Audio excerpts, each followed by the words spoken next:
So hello দর্শক, আসসালামু আলাইকুম।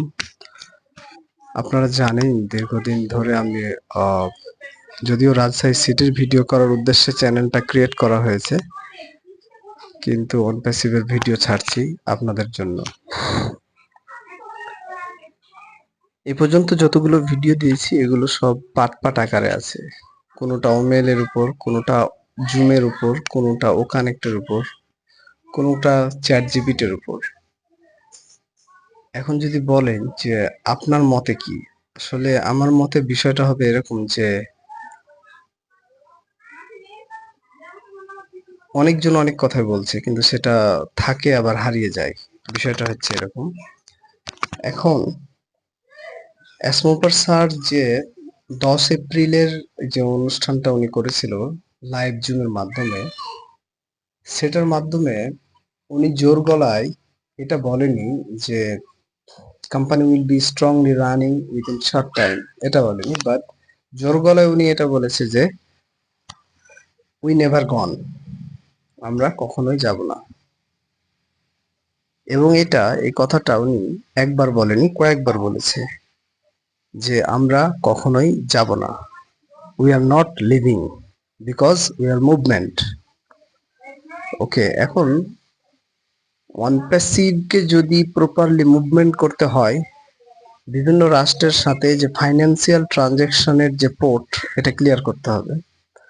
আর কোনো একটা ওয়েবসাইট বা ওয়েব লিঙ্কের সাথে যে একটা জেনেসিস থাকে, প্রত্যেকটা কান্ট্রির যে লিঙ্ক থাকে, প্রত্যেকটা কান্ট্রির ফাইন্যান্সের সাথে, মানে ওই দেশের সেন্ট্রাল ব্যাংকের সাথে অনপ্যাসিভের যদি চুক্তি না থাকে, তাহলে অনপ্যাসিভ দাঁড়াতে পারবে না। এখন পেমেন্ট বিভিন্নভাবে হতে পারে। স্মোফার স্যার পেমেন্ট ক্রিপ্টোকারেন্সিতেও দিতে পারে, ফিয়েট মানিতেও দিতে পারে।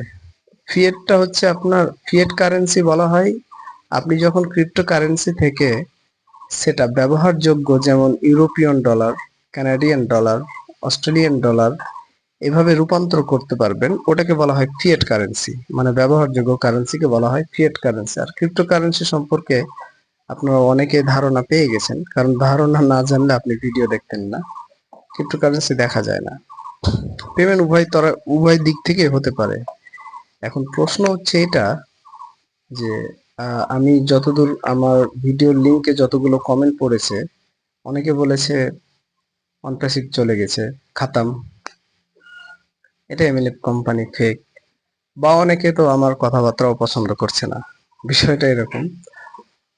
তো সর্বিক বিষয় দিয়া আমার মতে যে কোম্পানিটি মুভ করবে, কখন মুভ করবে এটা রোবটের কাছেও তথ্য নাই, এআইও বলতে পারবে না। বাট যদি ব্যক্তি টু ব্যক্তি আমরা দেখি, তাহলে কোম্পানি মুভ করবে। এখন আবার নাও করতে পারে। তো ওয়েবনিয়ারে যে তথ্যগুলো, যে ব্যক্তিগুলো ছিল, এটার সমষ্টিতে বলা যায় যে না, আগাচ্ছে।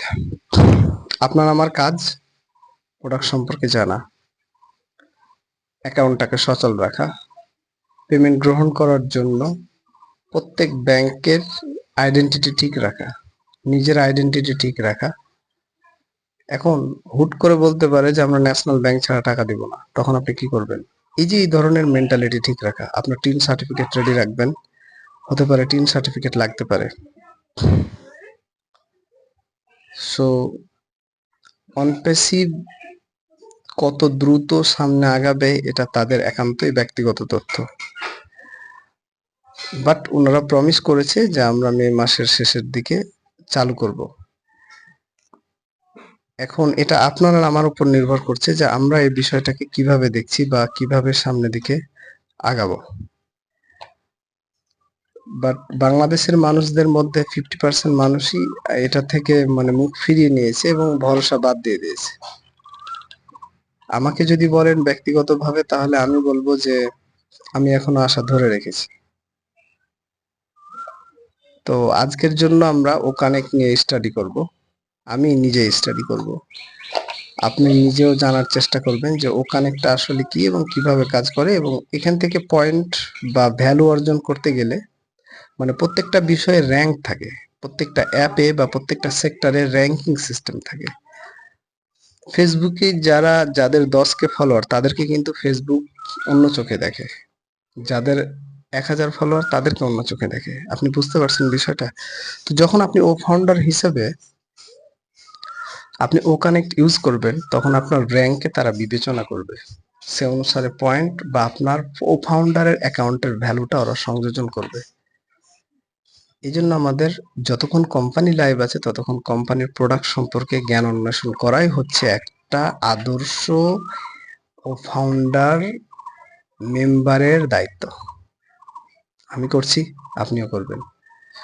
আর এটার জন্য আমাদের আরেকটা জিনিস খেয়াল রাখতে হবে যে অনপ্যাসিভে আমরা যে নামটা ইনপুট করেছি সেই নামের সাথে এনআইডি ম্যাচ আছে কিনা, ব্যাংকের নাম, এনআইডি নাম আর যে নাম অনপ্যাসিভে দিয়েছি সেটা ম্যাচ আছে কিনা, এটা যদি আপনি ক্লিয়ার না থাকেন ভবিষ্যতে ট্রাবল হতে পারে। আর একটা গুড নিউজ আছে এটা যে সম্ভবত পেপাল চালু হতে পারে। আপনারা জানেন কিনা জানি না, পেপালের চাইতে বড় কোনো অনলাইন পেমেন্ট গেটওয়ে বাংলাদেশে নাই, পৃথিবীতে নাই। যারা অনলাইনের সাথে ম্যাক্সিমাম টাইম জড়িত তারাই কেবল বলতে পারবে যে পেপালের ক্ষমতা আসলে কতটুকু। আর অনলাইনে যারা কাজ করে তাদের জন্য পেপাল আরো বেশি গুরুত্বপূর্ণ একটা জিনিস। তো দ্য ডেইলি স্টার ডট নেটে এই তথ্যটা পাওয়া গেছে, ডক্টর ইউনুস স্টারলিংকের ইলন মাস্কের সাহায্যে এই জিনিসটা দিতে পারে। আর পেপাল যদি একবার আসে তাহলে ফ্রিল্যান্সারদের জন্য তো এটা ঈদের মতো অবস্থা তৈরি হবে। আর অনপ্যাসিভে 50/50 চান্স, যদি এটা হয়ে যায় তাহলে অ্যারাউন্ড 30 থেকে 35 হাজার টাকা প্রতিটা ফাউন্ডার্স সদস্য পেতে পারে। এখন আপনাকে গণনা করতে হবে যে এ পর্যন্ত ফাউন্ডার আছে কতটি, আর উনি $54 মিলিয়ন বন্টন করে দেওয়ার কথা বলেছে গেল ওয়েবনিয়ার মিটিংয়ে। সো ধন্যবাদ কাছে থাকার জন্য। চ্যানেলটি সাবস্ক্রাইব করে দিবেন ভুলবেন না, লাইক দিয়ে দিবেন ভুলবেন না। আমি আপনাদের ভাই মিজানুর রহমান মিজান, রাজশাহী সিটি।